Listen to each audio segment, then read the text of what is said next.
Welcome to connected classroom. मैं हूं ज़ैनुल आबिदीन, आपका फिज़िक्स इंस्ट्रक्टर। प्रीवियस लेक्चर में हमने चैप्टर नंबर 13 जो कि साउंड वेव्स का चैप्टर था उसको कंक्लूड कर लिया था। आज हम एक्सरसाइज की तरफ मूव करने लगे हैं, तो हम मल्टीपल चॉइस क्वेश्चंस जो हैं उनको सॉल्व करेंगे। तो मेरे पास ये मल्टीपल चॉइस क्वेश्चंस यहाँ पे दिए हुए हैं। ये हमारे पास बुक है, तो हम इसको देख लेते हैं। पहला क्वेश्चन है yes, what are the three main parts of the human ear. जी, वैसे ये टॉपिक जो है वो फॉर्मेटिव है, लेकिन आपको इस बात का पता होना चाहिए कि जो ह्यूमन ईयर है उसके तीन हिस्से जो हैं वो होते हैं। एक आउटर ईयर होता है, एक मिडल ईयर होता है और एक इनर ईयर होता है। ये तीन उसके मेजर पार्ट्स होते हैं। ठीक है, तो इसका जो करेक्ट ऑप्शन है that is A. Alright, okay. इसी तरह से sound produce by piano and violin. जी, जब हमने पीरियोडिक और नॉन पीरियोडिक वेव्स को स्टडी किया था तो वहाँ पे हमने देखा था कि वायलिन और जो पियानो है ये कॉम्प्लेक्स वेव्स जो हैं वो जनरेट करते हैं। तो इसका करेक्ट ऑप्शन जो है वो सी है। Which is not true for sound. Sound is produce by vibrating body. ये तो बिल्कुल ठीक लिखा हुआ है कि साउंड जो है वो वाइब्रेटिंग बॉडी से प्रोड्यूस होता है। Sound travels due to variation of pressure. Yes, ये भी ठीक है। Sound transfer energy along with matter.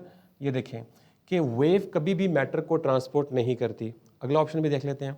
Sound is compressional and longitudinal wave. ये भी बात ठीक है। तो ये वाला ऑप्शन ठीक है, क्योंकि साउंड बेशक एनर्जी तो ट्रांसफ़र करता है लेकिन साथ मैटर को ट्रांसपोर्ट नहीं करता। ओके, नेक्स्ट देखें। क्वेश्चन नंबर 4 है, sound travels faster in rubber, air, water और स्टील। रबर भी हमारे पास सॉलिड है, ठीक है। एयर जो है वो हमारे पास गैस है, वाटर लिक्विड है और स्टील जो है वो भी हमारे पास सॉलिड है। लेकिन स्टील जो है वो ज़्यादा रिजिड है एज़ कम्पेयर टू रबर। तो साउंड जो है वो स्टील में ज़्यादा तेज़ी के साथ क्या करता है, ट्रेवल करता है। Alright, okay, yes, next move करते हैं। MCQ नंबर 5 है, yes, speed of sound in air is 332 metre per second. What is it speed in vacuum. Vacuum एक ऐसी जगह होती है जहाँ पे कोई मटेरियल मीडियम मौजूद नहीं होता। तो यहाँ से आपने ये बात याद रखनी है कि वैक्यूम में साउंड ट्रैवल नहीं कर सकता। उसकी रीज़न ये है कि साउंड को ट्रैवल करने के लिए मीडियम की ज़रूरत होती है। ऑलराइट, तो इसका सही ऑप्शन जो है दैट इज़ ज़ीरो। वैक्यूम में उसकी स्पीड जो है वो ज़ीरो है, क्योंकि वो ट्रैवल कर ही नहीं सकता।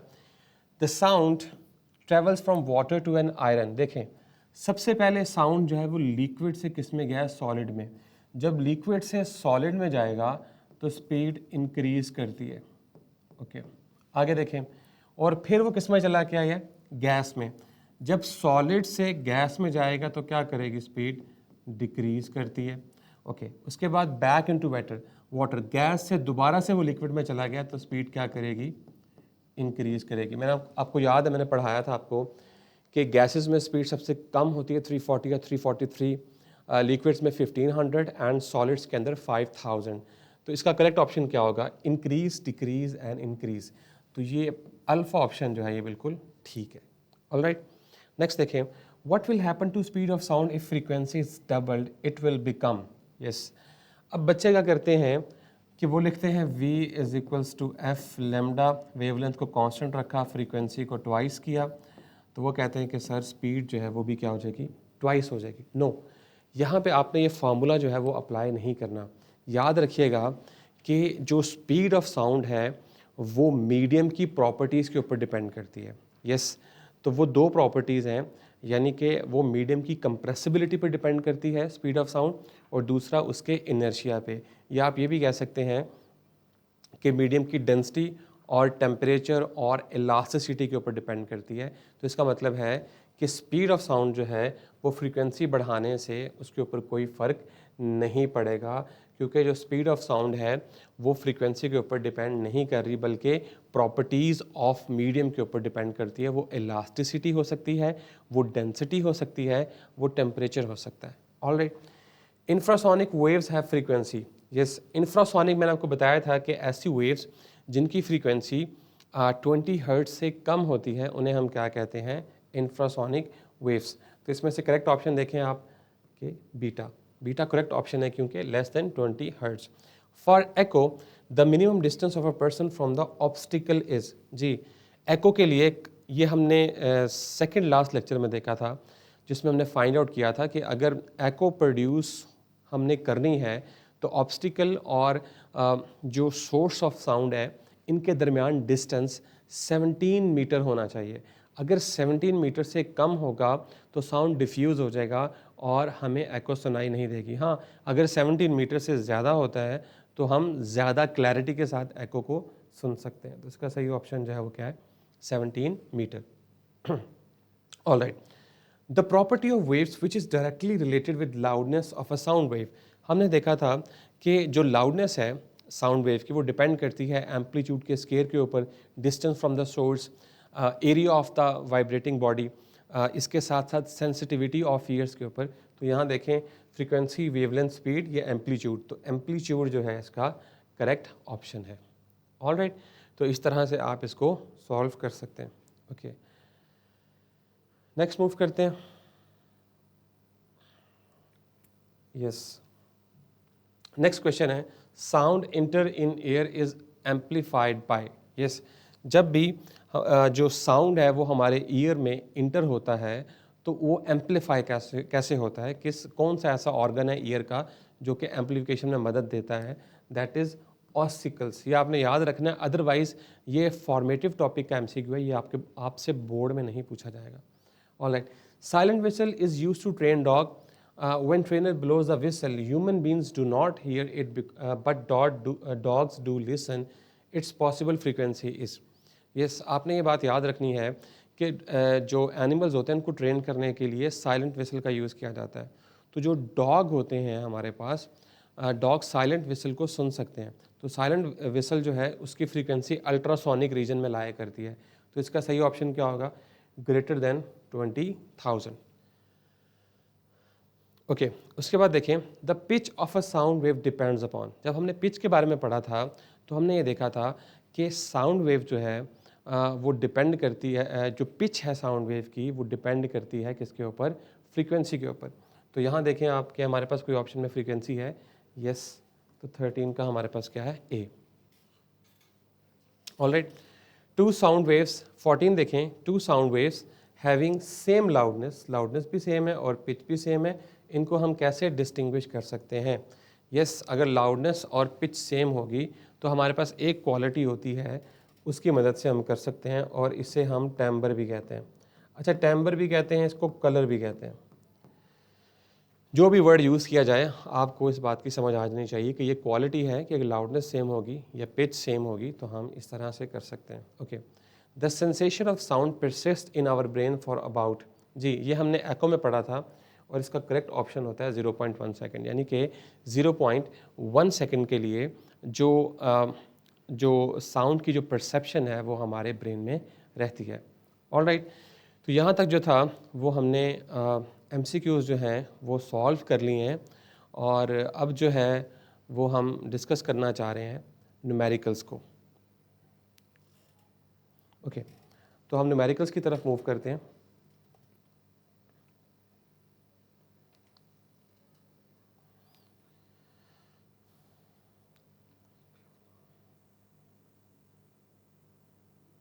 ओके, पहला न्यूमेरिकल है हमारे पास,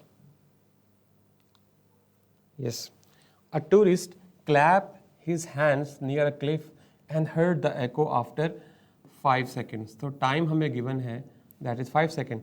What is the distance? Distance जो है वो हमने क्या करना है, फाइंड आउट करना है। End of the cliff from the student if the speed of sound is taken as, अगर हम स्पीड ऑफ साउंड जो है वो ये ले लेते हैं, जिस तो क्लिफ के सामने एक बच्चा खड़ा है, छोटी सी चट्टान जो होती है उसको क्लिफ कहते हैं, वो क्लैप करता है, क्लैप करने के बाद उसको एको सुनाई देती है 5 सेकंड्स के बाद। तो वो अब क्या करना चाह रहा है कि वो डिस्टेंस फाइंड करना चाह रहा है स्टूडेंट का और क्लिफ का। तो हम इसे सॉल्व कर लेते हैं। यस, सो ये न्यूमेरिकल नंबर जो है दैट इज़ 1 और यहाँ पे हम जो है वो डेटा लिख लेते हैं। यस, अगर आप नोट करें तो डाटा में जो है वो हमें क्या चीज़ें गिवन है।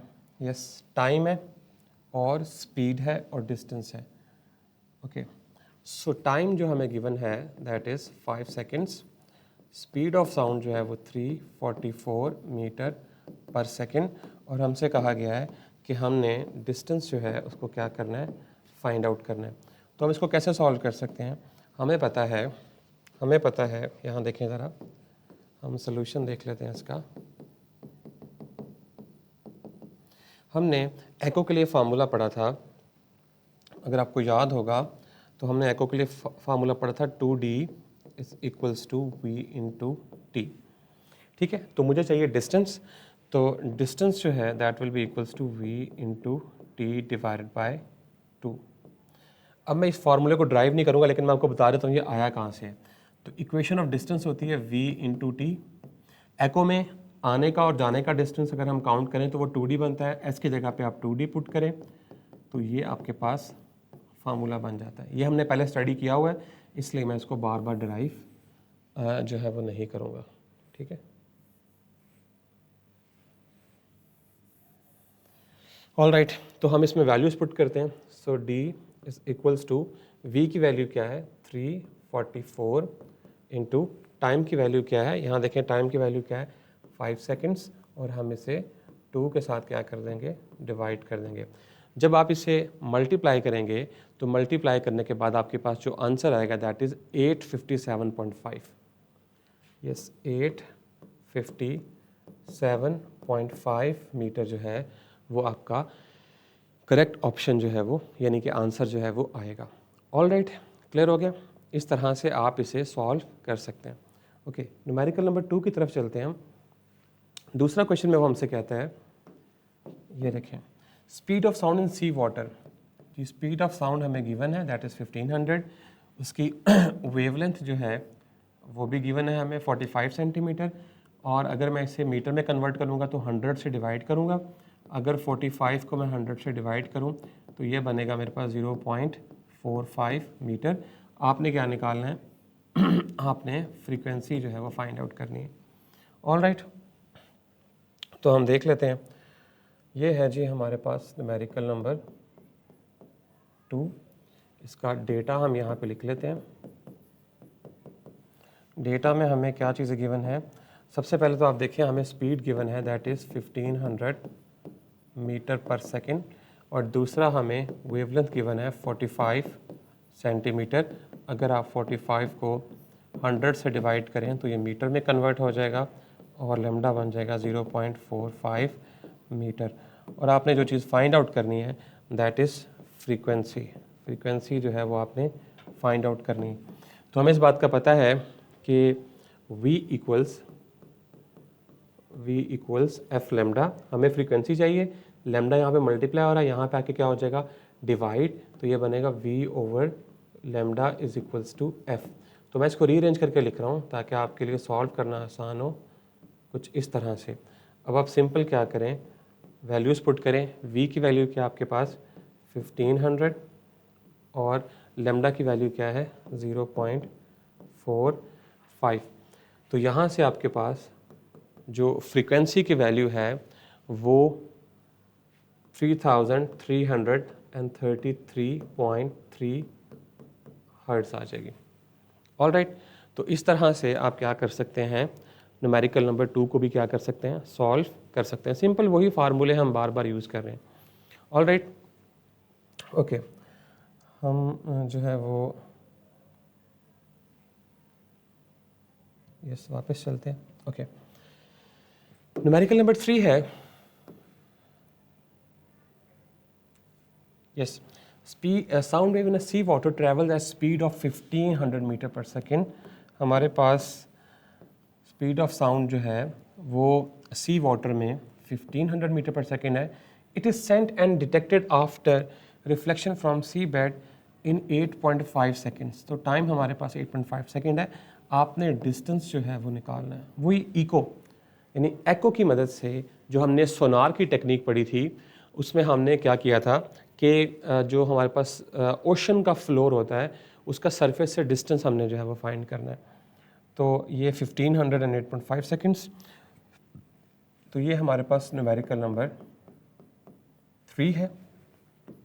और इसका डेटा देखें आप।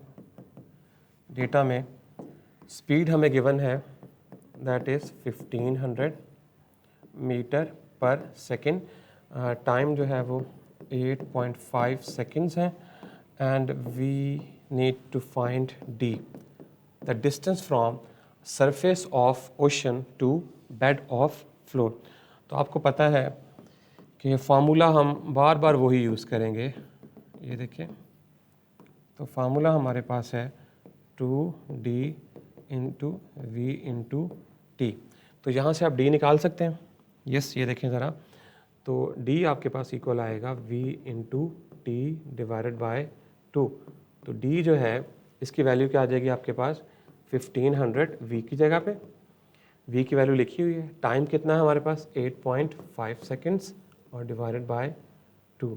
तो जब आप इसे कैलकुलेटर की मदद से सॉल्व करेंगे तो आपके पास आएगा 6375 metre. 6375 metre. So this will be our correct answer. All right, यहाँ तक क्लियर हो गया 3 न्यूमेरिकल्स। ओके, हम वापस चलते हैं। नोट कर लें इसको आप। यस, न्यूमेरिकल नंबर 4 है। न्यूमेरिकल नंबर 4 है, वो आपसे कहता है कि अ फिजिशियन, कोई डॉक्टर है हमारे पास। यस, कोई डॉक्टर है और उसने 69 हार्ट बीट्स, यानी नंबर ऑफ हार्ट बीट्स जो हैं वो क्या हैं 69 इन 1 मिनट। तो ये हमारे पास क्या है टाइम, जो कि 60 सेकेंड्स है। कैलकुलेट द फ्रीक्वेंसी, आपने फ्रीक्वेंसी भी फाइंड करनी है और टाइम पीरियड जो है उसको भी फाइंड आउट करना है। ओके, तो हम इसको देख लेते हैं। न्यूमेरिकल नंबर 4 है ये। यस, ये न्यूमेरिकल नंबर 4 है। ओके, डेटा देखें ज़रा आप। यस, डेटा में सबसे पहले देखें नंबर ऑफ़ हार्ट बीट्स कितनी हमारे पास 69 बीट्स। और इसके साथ साथ हमें जो टाइम दिया गया है दैट इज़ 1 मिनट, जिसको मैंने कन्वर्ट कर लिया है 60 सेकेंड्स में। और मुझसे क्या कहा जा रहा है कि आपने फ्रीक्वेंसी भी फाइंड करनी है और आपने टाइम पीरियड भी फाइंड करना है। तो हमें इस बात का पता है कि frequency is equals to number of cycles per unit time.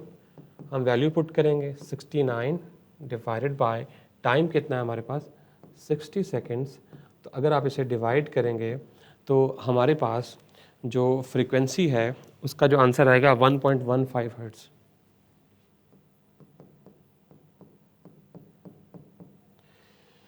यहाँ से आप फ्रीक्वेंसी जो है वो फाइंड आउट कर लेंगे।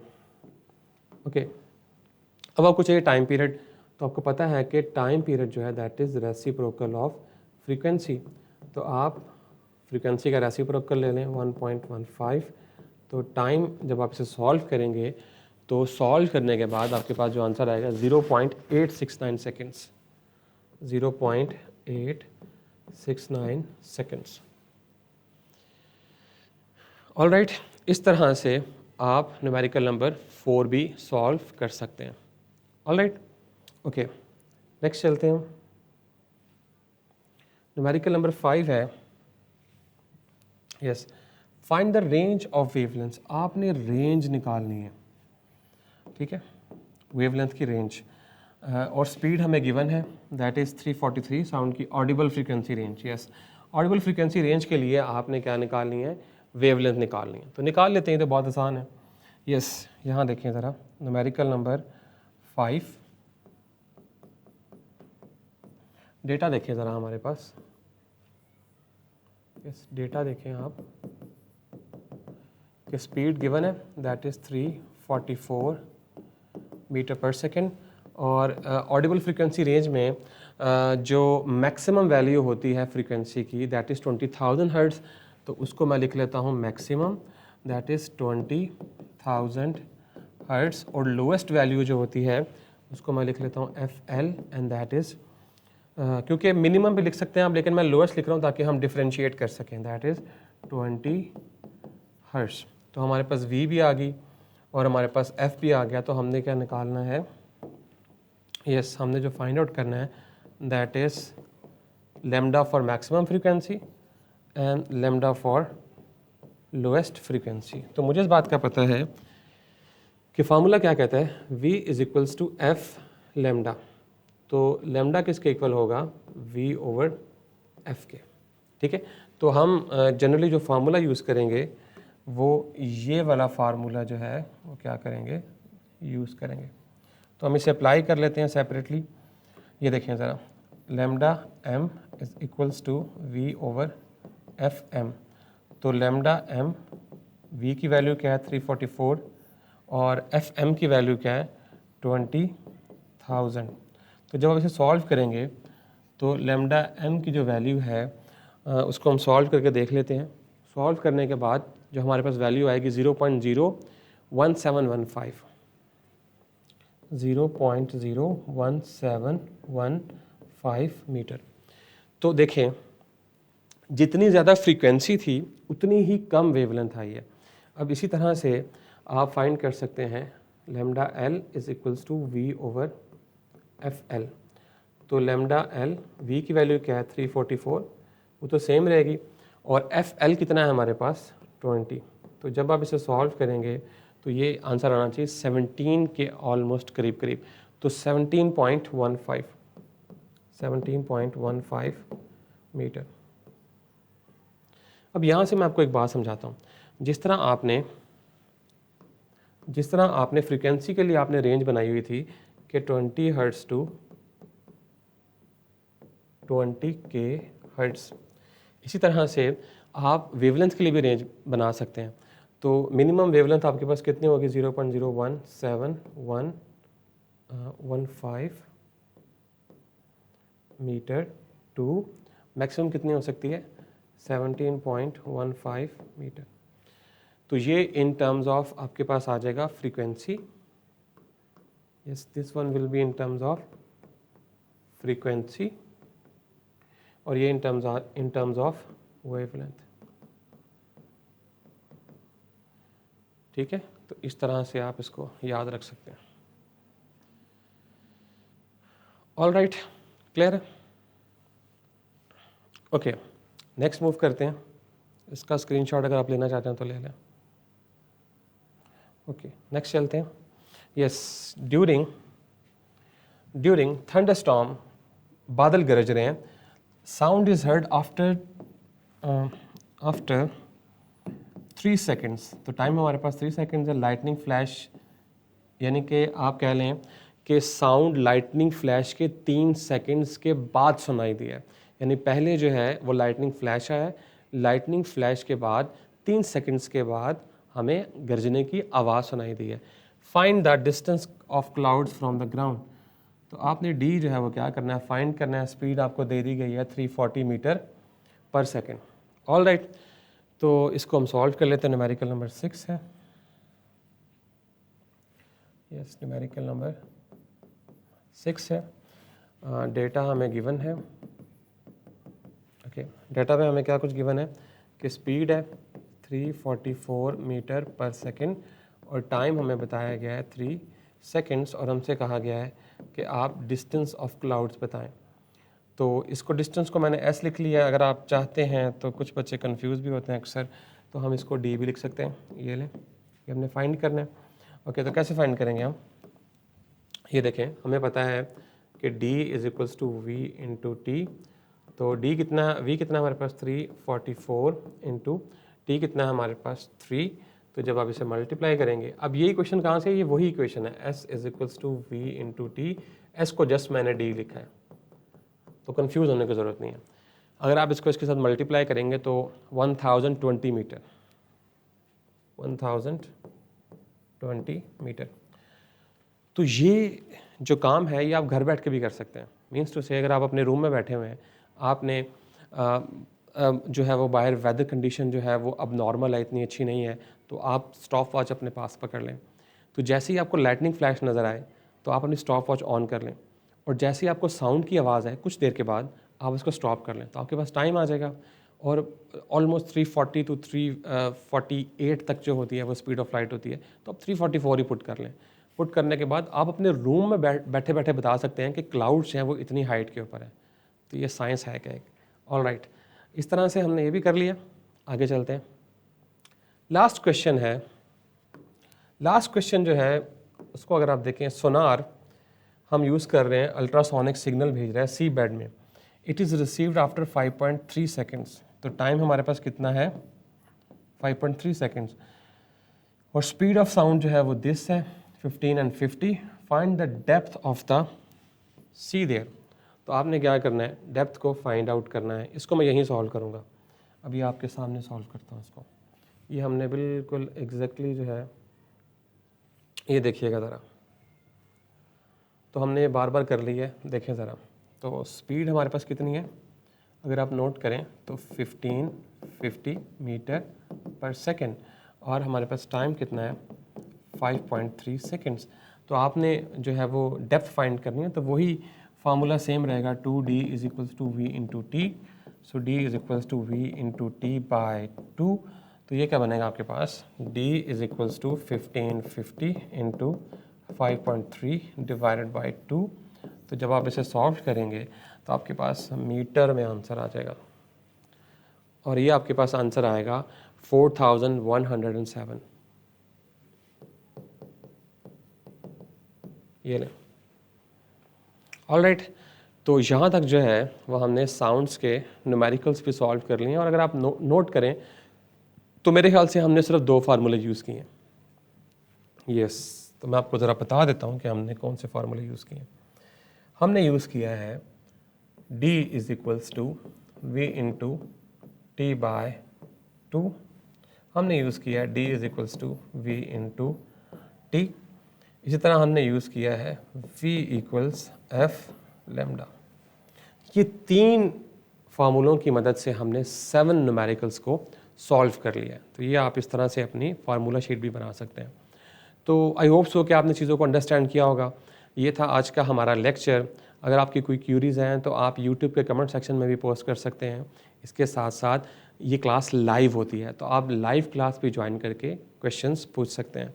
तो stay connected with us. This is Zainul Abidin signing off.